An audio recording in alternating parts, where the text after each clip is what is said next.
Obsessive-compulsive disorder. OCD affects roughly 2% of the population. There are no obvious gender differences except that if onset happens in childhood, males develop it faster.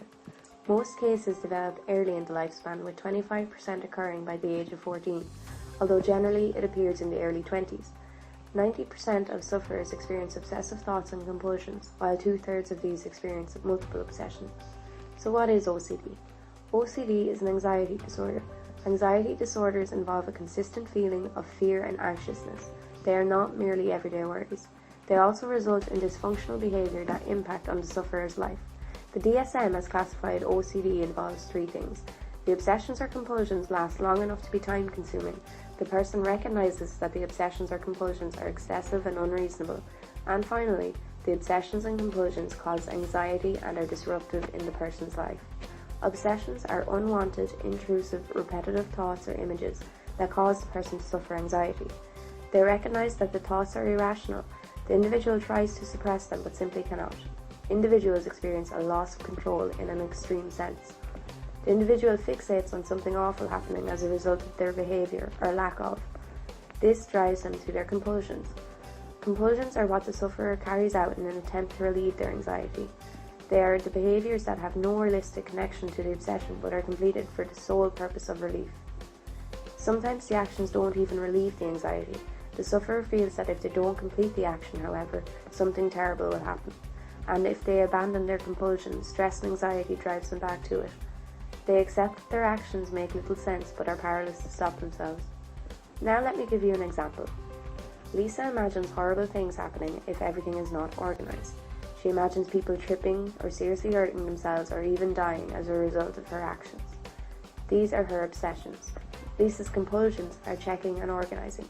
She spends hours rearranging bookshelves, the fridge, her room, and anything she can. She will organize things by shape, size, color, and functionality. If she doesn't, her obsessions will worsen and she will be driven back to the compulsions. What separates Lisa's OCD from a neat personality are that she cannot suppress the obsessions, she completes compulsions for relief, she can't help herself, and that the compulsions take up hours of her time and upset her. So how can we help Lisa? First, we need to understand a bit more about the causes. Research has gathered evidence supporting a biological basis for the cause of OCD. Increasing evidence of abnormal brain circuitry indicates that the cause of OCD is biological. This means that the messengers in the brain work differently. Brain imaging studies used to examine these abnormalities are positron emission tomography scans, or PET scans. PET scans of OCD patients show over-arousal in the areas of the brain that seem to be involved in impulse control and habitual behavior. PET scans also reveal different physicalities. The orbital frontal lobe and hippocampus are slightly smaller in OCD sufferers. This just means that the brain of the OCD sufferer is structured differently and as well as works differently than people who have no mental disorder. Of course, the brain is not the only factor in causing OCD. The environment too has an impact. Social learning explains why people suffer obsessions of being burgled without having previously experienced it, or are afraid of germs even though they cannot see them. There is also some cognitive differences. Studies found that people who recheck things as their compulsion have a lack of confidence in their memory, whereas people who have a germ obsession have very good memories when presented with a memory task involving dirty objects. Ultimately, the cause is a combination of factors. So what can we do about it? Most patients benefit from a combination treatment of medication and therapy. A type of behavior therapy known as exposure and response prevention is very useful for treating OCD.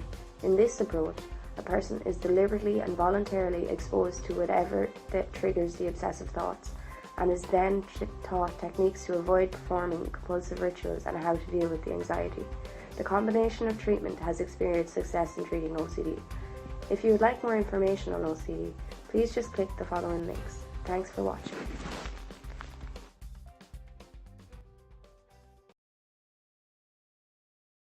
Created using Powtoon.